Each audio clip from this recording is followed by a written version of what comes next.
Hello everyone, तो आपका फिर से स्वागत है एक नई वीडियो के साथ, एक नई सीरीज़ के साथ। अब यार हाँ, इस सीरीज़ में हम क्लियर करेंगे एग्रीकल्चर के 1000 इंपॉर्टेंट क्वेश्चंस को।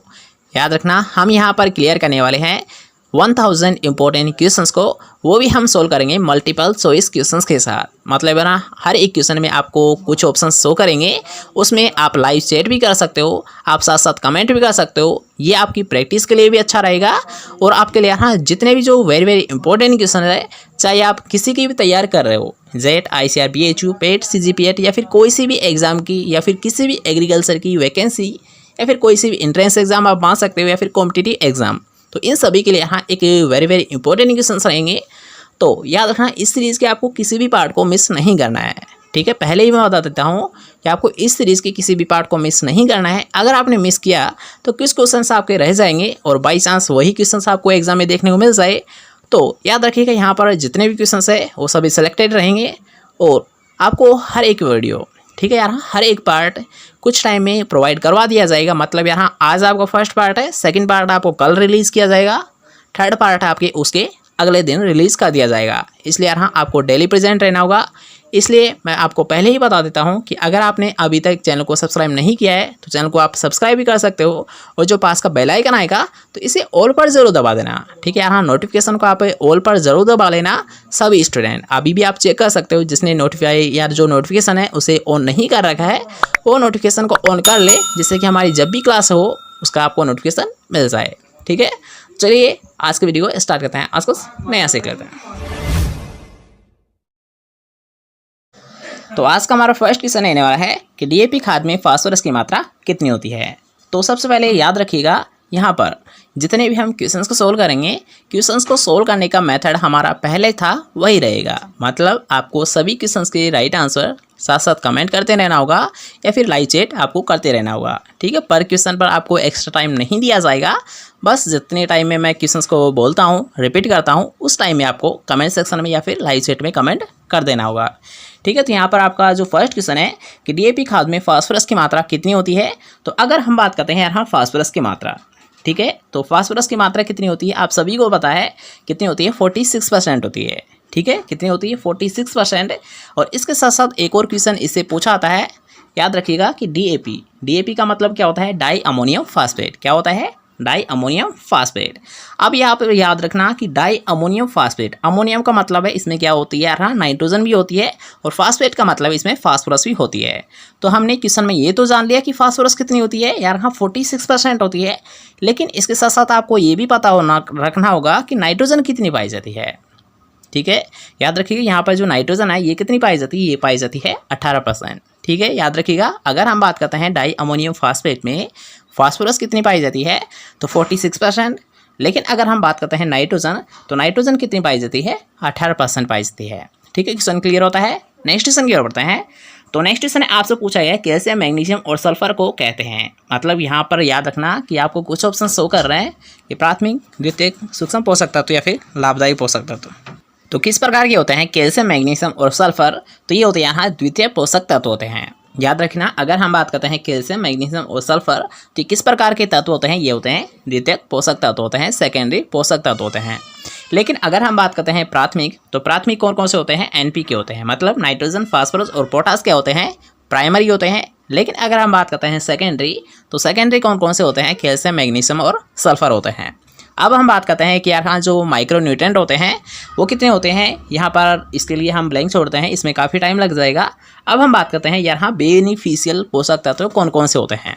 ठीक है, याद रखना कि अगर हम बात करते हैं बेनिफिशियल, मतलब यहाँ लाभदायी पोषक तत्व है, तो कौन कौन से होते हैं, कौसिना होते हैं। इसके एक शॉर्ट ट्रिक है, याद रखिएगा, कौसिना क्या होती है, कौसिना मतलब कोबाल्ट, वैनेडियम, सिलिकॉन और सोडियम। ये सभी क्या होते हैं, यहाँ बेनिफिशियल होते हैं। याद रखना, एसेंशियल नहीं होते हैं, बल्कि क्या होते हैं, बेनिफिशियल होते हैं, लाभदायक होते हैं। ठीक है, इसके साथ साथ एक और पॉइंट आपको ध्यान रखना होगा कि अगर हम बात करते हैं संरचनात्मक, मतलब यहाँ स्ट्रक्चरल, अगर हम बात करते हैं तो स्ट्रक्चरल कौन से होते हैं, ये होते हैं यहाँ CHO होते हैं। कौन कौन से होते हैं, कार्बन, हाइड्रोजन और ऑक्सीजन होते हैं। क्या होते हैं, ये संरचनात्मक पोषक तत्व होते हैं। ठीक है, ये सभी याद रहेंगे, तो इन्हें आप नोट भी कर सकते हो। एक और बार मैं रिपीट कर देता हूँ। अगर हम बात करते हैं प्राइमरी, तो प्राइमरी कौन कौन से होते हैं? एनपीके होते हैं, नाइट्रोजन, फास्फोरस और पोटास होते हैं। अगर हम बात करते हैं सेकेंडरी, तो सेकेंडरी कौन कौन से होते हैं? कैल्शियम, मैग्नीशियम और सल्फर होते हैं। अगर हम बात करते हैं बेनिफिशियल, तो बेनिफिशियल मतलब यहाँ लाभदायक, लाभदायक कौन कौन से होते हैं? कौशिना होते हैं। ठीक है, सभी रिपीट हो चुके हैं। तो इसके अलावा नेक्स्ट क्वेश्चन की ओर बढ़ते हैं। नेक्स्ट क्वेश्चन आपसे पूछा है प्रताप या C50। याद है, दोनों ही एक नाम है कि प्रताप को ही C50 के नाम से जाना जाता है, और ये किस्म किसकी होती है? ठीक है, यहाँ पर आपको कुछ ऑप्शन दे रखे हैं, मूंगफली, तिल, मूंग या फिर धान। तो डायरेक्ट यहाँ पर याद रखना कि अगर हम बात करते हैं प्रताप या C50, तो ये किसकी होती है? ये होती है हाँ, तिल की होती है। किसकी वेराइटी होती है यार? हाँ, प्रताप या C50 ये होती है तिल की वेराइटी होती है। अब हम बात करते हैं नेक्स्ट क्वेश्चन। तो नेक्स्ट क्वेश्चन को थोड़ा सा ध्यान से रखिएगा। यहाँ पर आपसे पूछा गया है कि निम्न में से कौन सी दलहनी फसल नहीं है? मतलब यहाँ पर आपको कुछ ऑप्शन दे रखे हैं कि अरहर, उड़द, सोयाबीन और ज्वार। इन सभी में से यहाँ लेगुमिनेसी फसल कौन सी नहीं है? ठीक है, इसको नोट करिएगा। यहाँ पर आपसे पूछा है कौन सी नहीं है, तो आपका राइट आंसर क्या होगा? कि अरहर, उड़द, सोयाबीन या फिर ज्वार। तो इनमें से आपको पहचान करनी होगी कि इनमें से कौन सी लेगुमिनेसी फसल नहीं है। तो कौन सी होती है? हाँ, हमारा राइट आंसर कौन सा होगा? Fourth option. क्योंकि अगर हम बात करते हैं ज्वार, तो ज्वार किस प्रकार की होती है? मतलब इसकी फैमिली क्या होती है? इसकी जो फैमिली होती है ये होती है ग्रेमनी होती है। कौन सी फैमिली होती है इसकी? ग्रेमनी होती है। ठीक है, याद रहेगा। और सभी की अगर हम बात करते हैं, जैसे कि अरहर हुई, उड़द हुई और सोयाबीन हुआ है, तो इन सभी की क्या होती है? हाँ, लेगुमिनेसी होती है। कौन कौन सी होती है यार? हाँ, कि लेगुमिनेसी होती है इन सभी की, अरहर की, उड़द की और सोयाबीन की। लेकिन अगर हम बात करते हैं ज्वार की, तो ज्वार की कौन सी होती है? ग्रेमनी होती है। और ग्रेमनी को याद रखा पोएसी के नाम से जाना जाता है। ठीक है, याद रहेगा। नेक्स्ट क्वेश्चन की ओर बढ़ते हैं। नेक्स्ट क्वेश्चन यार एक वेरी वेरी इंपॉर्टेंट क्वेश्चन है। इसको आपको जरूर याद रखना होगा कि पेंडिमेथिलिन का उपयोग कैसे किया जाता है या फिर कब किया जाता है। ठीक है, ये क्वेश्चन आपको दोनों टाइम में देखने को मिल सकता है, तो इसका आपको ध्यान रखना होगा कि पेंडिमेथिलिन का उपयोग कैसे किया जा सकता है या फिर कैसे किया जाता है। बुआई के बाद, बुआई से पूर्व, बुआई के बाद, अंकुरण से पहले या फिर खड़ी फसल में। आपने टाइप तो पढ़े होंगे कि याद रखना, जो भी हर्बिसाइड होते हैं, वीडिसाइड्स होते हैं, तो इनको कब यूज़ किया जाना चाहिए, मतलब इनका कब प्रयोग किया जाता है, ये तो आपने सभी नहीं पढ़ा होगा। और यहाँ पर याद रखना कि 3 प्रकार के आपने बेसिकली पढ़े होंगे। ठीक है, एक होगा बुआई से पूर्व, एक होता है बुआई के बाद परंतु अंकुरण से पहले, और एक होता है अंकुरण के बाद। तो उन्हीं में से यहाँ पर आपसे क्वेश्चन पूछा गया है कि पेंडामेथिलिन का उपयोग कब किया जाता है। तो एक वेरी वेरी इंपॉर्टेंट क्वेश्चन है। अगर हम बात करते हैं पेंडामेथिलिन, तो इसका प्रयोग किया जाता है, ये किया जाता है बुआई के बाद व अंकुरण से पहले। कब किया जाता है इसका प्रयोग? ये किया जाता है बुआई के बाद व अंकुरण से पहले किया जाता है। मतलब याद रखना कि जो जर्मिनेशन होता है उससे पहले करेंगे, लेकिन सोविंग के बाद में करेंगे। कब किया जाता है इसका प्रयोग? याद रखना, एक वेरी वेरी इंपॉर्टेंट क्वेश्चन है, कई बार ये रिपीट हो चुका है, तो इसका आपको याद रखना होगा। डायरेक्ट आप याद रखिए, इसका बाद जो प्रयोग किया जाता है ये किया जाता है सोविंग के बाद, और इमरजेंसी मतलब यहाँ जो जर्मिनेशन होता है उससे पहले इसका प्रयोग किया जाता है। ठीक है, याद रहेगा। नेक्स्ट क्वेश्चन की ओर बढ़ते हैं। तो नेक्स्ट क्वेश्चन आपसे पूछा गया मोती का प्रवर्धन कैसे होता है या फिर किसके द्वारा किया जाता है। तो सभी को पता होगा वैसे तो ये, तो जल्दी से बताएंगे कि मोती का प्रवर्धन किससे होता है? बीज के द्वारा, तने के द्वारा, पत्ते के द्वारा, फिर प्रकंद के द्वारा।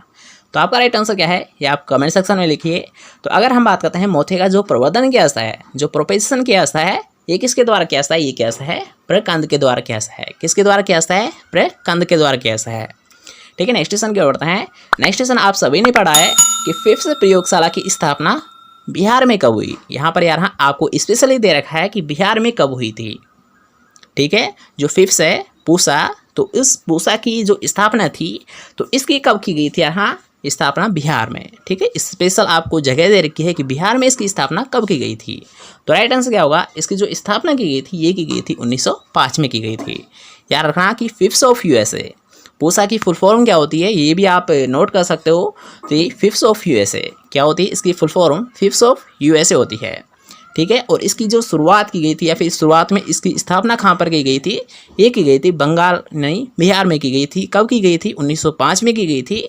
इसके बाद में क्या होता है कि यार हाँ, यानी एक भूकंप आया था जिसमें इसकी जो दीवार थी या फिर आप मान सकते हो जो बिल्डिंग थी इसकी वो क्षतिग्रस्त हो गई थी। इसके बाद में इसे ट्रांसफ़र कर दिया गया था न्यू दिल्ली में। कहाँ पर कर दिया गया था?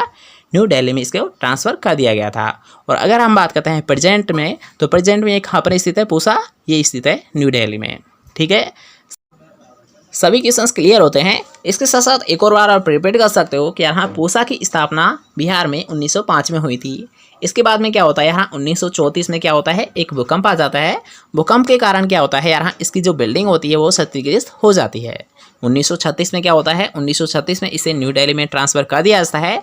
और अगर हम बात करते हैं प्रेजेंट में पूसा कहाँ पर स्थित है, तो प्रेजेंट में ये यहाँ न्यू दिल्ली में स्थित है। कहाँ पर स्थित है, न्यू दिल्ली में स्थित है। ठीक है, सभी क्वेश्चंस क्लियर होते हैं। नेक्स्ट क्वेश्चन की ओर बढ़ते हैं, जो भी यहाँ एक वेरी इंपॉर्टेंट क्वेश्चन है, अच्छा क्वेश्चन है। तो यहाँ पर आपसे पूछा गया है तिल फसल की कुल कौन सा होता है, मतलब यहाँ पर आपसे पूछा है फैमिली। ठीक है, तो यहाँ पर आप ऑप्शंस देख सकते हो कि एस्ट्रेसी, यूरोबिएसी, पेडलिएसी या फिर फैबेसी। तो राइट आंसर कौन सा होगा ये आपको कमेंट सेक्शन में बताना होगा। तो अगर हम बात करते हैं तिल फसल का, ठीक है, तो तिल का कौन सा होता है, ये होता है पेडलियोस होता है। कौन सा होता है, पेडलिएसी होता है। ठीक है, नेक्स्ट क्वेश्चन की ओर बढ़ते हैं। नेक्स्ट क्वेश्चन आपसे पूछा गया है हाइब्रिड मक्का की बीज दर कितनी होती है। ठीक है, याद रखना, यहाँ पर आपसे पूछा है संकर मक्का की बीज दर कितनी होती है। 10 से 15 किलोग्राम प्रति हेक्टेयर, 15 से 20 किलोग्राम प्रति हेक्टेयर, 20 से 25 किलोग्राम प्रति हेक्टेयर या फिर 25 से 30 किलोग्राम प्रति हेक्टेयर। तो अगर हम बात करते हैं संकर मक्का, तो इसकी जो सीड रेट होती है ये होती है यहाँ 20 से 25 किलोग्राम प्रति हेक्टेयर होती है। कितनी होती है, 20 से 25 किलोग्राम प्रति हेक्टेयर होती है। ठीक है, नेक्स्ट क्वेश्चन क्या बढ़ता है। नेक्स्ट क्वेश्चन में एक अच्छा क्वेश्चन है कि जिप्सम में कैल्शियम कितने प्रतिशत होता है। याद रखना, यहाँ पर आपसे पूछा है कैल्शियम की मात्रा, तो आप सभी को बताना होगा कि जिप्सम में कैल्शियम की मात्रा कितनी होती है। तो यहाँ पर एक क्वेश्चन मैं आपका क्लियर कर देता हूँ कि अगर आपसे पूछ लिया जाए जिप्सम का जो फॉर्मूला होता है ये होता क्या है। ठीक है, ये भी क्वेश्चन आपसे पूछा जा सकता है कि जिप्सम का फॉर्मूला क्या होता है। तो इसका क्या होता है, यहाँ कैल्शियम सल्फेट डॉट 2H2 होता है। क्या होता है, calcium sulphate dot 2H2O gypsum का सूत्र होता है, फॉर्मूला होता है। लेकिन अगर हम बात करते हैं calcium sulphate dot half H2O किसका होता है। ठीक है, ये भी तो क्वेश्चन पूछा जा सकता है ना कि कैल्शियम सल्फेट डॉट 2H2O तो किसका होता है, जिप्सम का होता है, लेकिन हाफ H2O किसका होता है।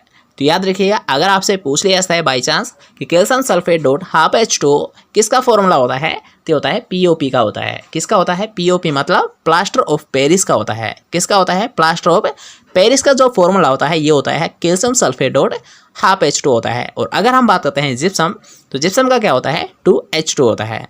ठीक है, दोनों क्वेश्चन से याद होते हैं। अब आते हैं हम क्वेश्चन पर। तो क्वेश्चन में आपसे पूछा है जिप्सम में कैल्शियम की कितनी मात्रा होती है।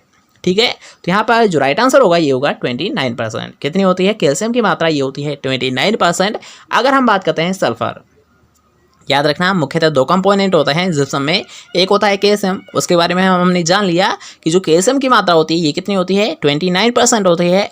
लेकिन अगर हम बात करते हैं सल्फर कितना होता है जिप्सम में, तो ये होता है 18% होता है। कितना होता है, 18% होता है। ठीक है, याद रहेगा। नेक्स्ट क्वेश्चन की ओर बढ़ते हैं। तो नेक्स्ट क्वेश्चन आपसे पूछा गया है कि गेहूं में सिंचाई की सबसे महत्वपूर्ण क्रांति की अवस्था कौन सी होती है, क्रिटिकल स्टेज कौन सी होती है। ठीक है, ये तो क्वेश्चन आप सभी जानते होंगे, इसे बताने की क्या ज़रूरत है। ठीक है, कौन सी होती है, CRI स्टेज होती है। और CRI स्टेज को किस नाम से जाना जाता है, शीर्ष जड़ें जमते समय। ठीक है, अगर हम बात करते हैं गेहूं में सिंचाई की सबसे महत्वपूर्ण क्रिटिकल स्टेज या फिर क्रांतिक अवस्था कौन सी होती है, तो होती है CRI स्टेज, मतलब शीर्ष जड़ें समते समय। इसके साथ साथ याद रखना कि अगर हम बात करते हैं CRI, ठीक है, तो CRI की फुल फॉर्म क्या होती है, ये भी आपके लिए पूछा जा सकता है। एक नया क्वेश्चन बनता है कि CRI की फुल फॉर्म होती क्या है। तो आपको याद रखना होगा कि क्राउन रूट इनिशिएशन क्या होती है, इसकी फुल फॉर्म ये होती है क्राउन रूट इनिशिएशन होती है। ठीक है, ये क्वेश्चन क्लियर होता है। अब आते हैं हम नेक्स्ट क्वेश्चन पर। तो नेक्स्ट क्वेश्चन भी यहाँ आपको बताने की ज़रूरत नहीं है, आप सभी को पता है। तो क्या है इसका राइट आंसर, आप पहले ही बता दोगे कि जस्ता की कमी से खेरा बीमारी किस फसल में होती है, तो किस में होती है, आप सभी को पता है किस में होती है, धान में होती है। राइट आंसर कौन सा है, थर्ड ऑप्शन। ठीक है, तो नेक्स्ट क्वेश्चन की ओर बढ़ते हैं। नेक्स्ट क्वेश्चन आपसे पूछा है गंगा 2 किसकी किस्म होती है।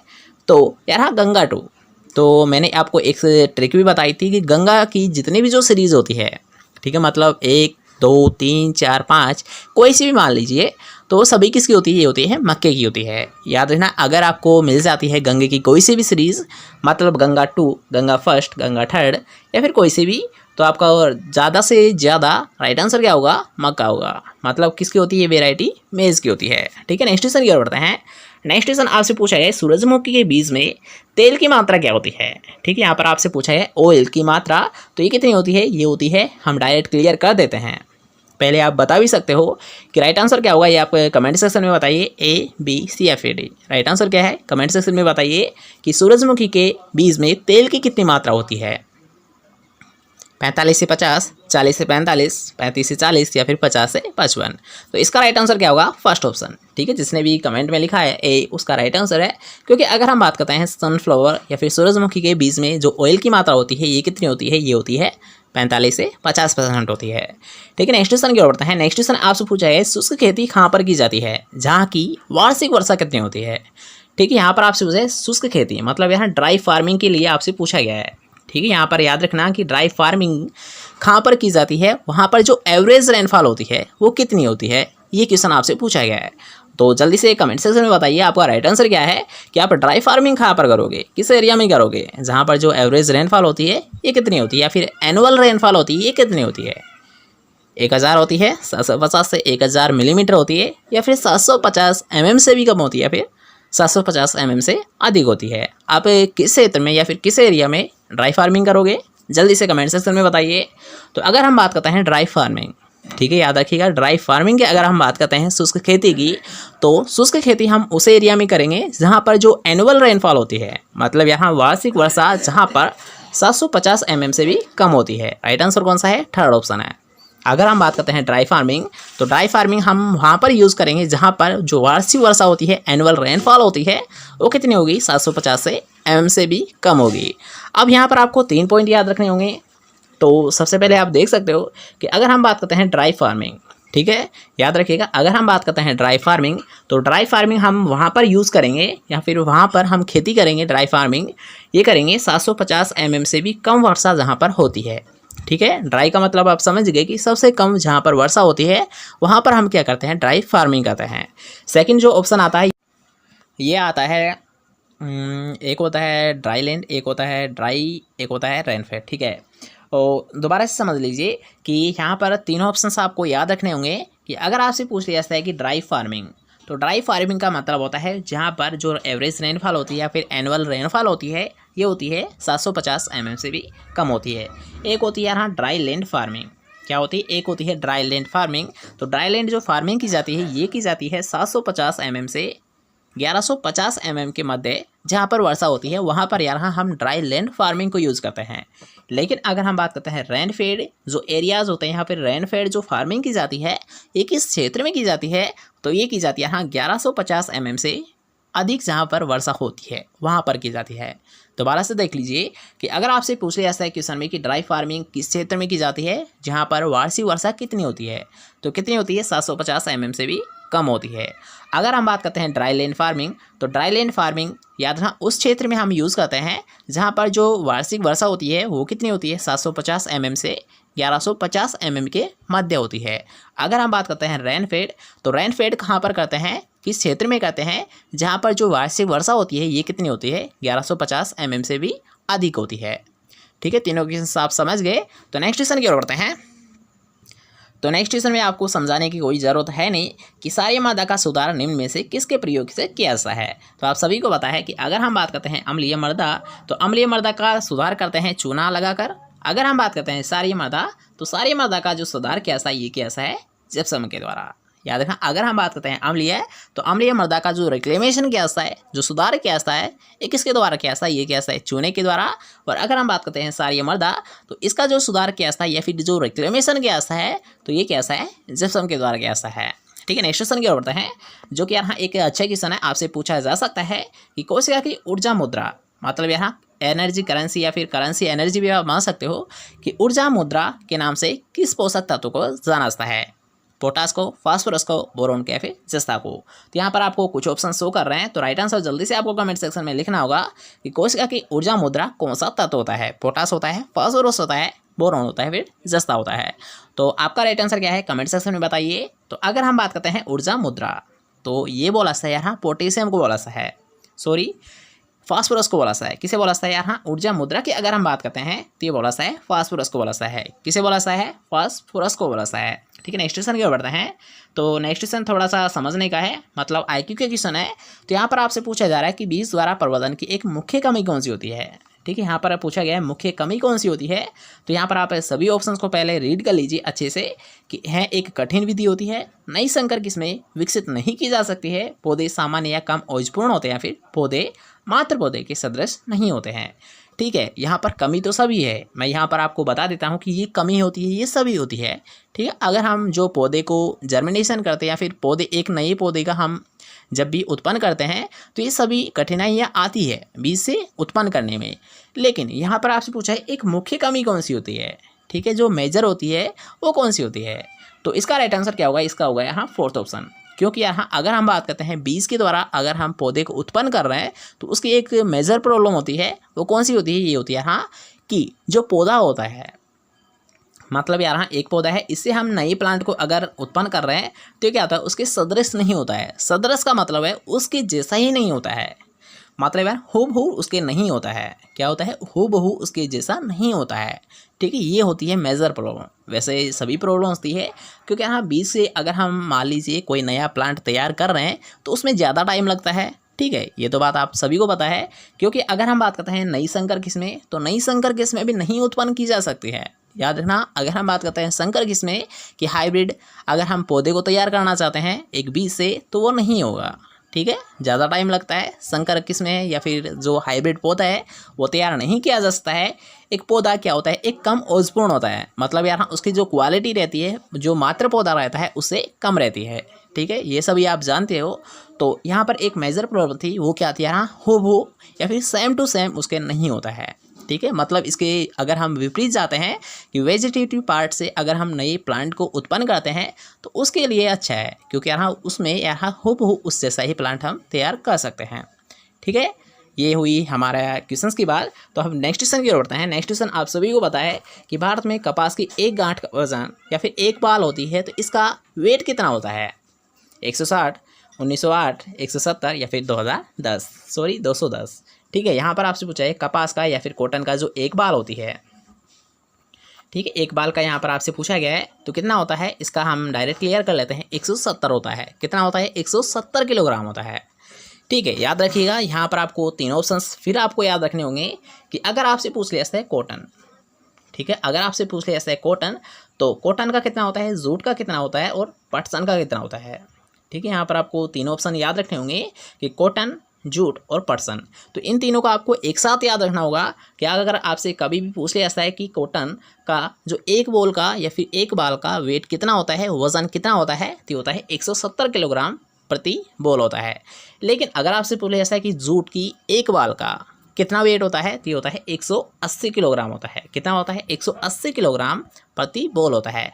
अगर हम बात करते हैं पटसन, तो पटसन का कितना होता है, यहाँ 181 किलोग्राम प्रति बोल होता है। याद रखना, अगर आपसे पूछा जाता है कपास, तो कपास की एक बोल का वेट कितना होता है, वजन कितना होता है, 170 किलोग्राम प्रति बोल होता है।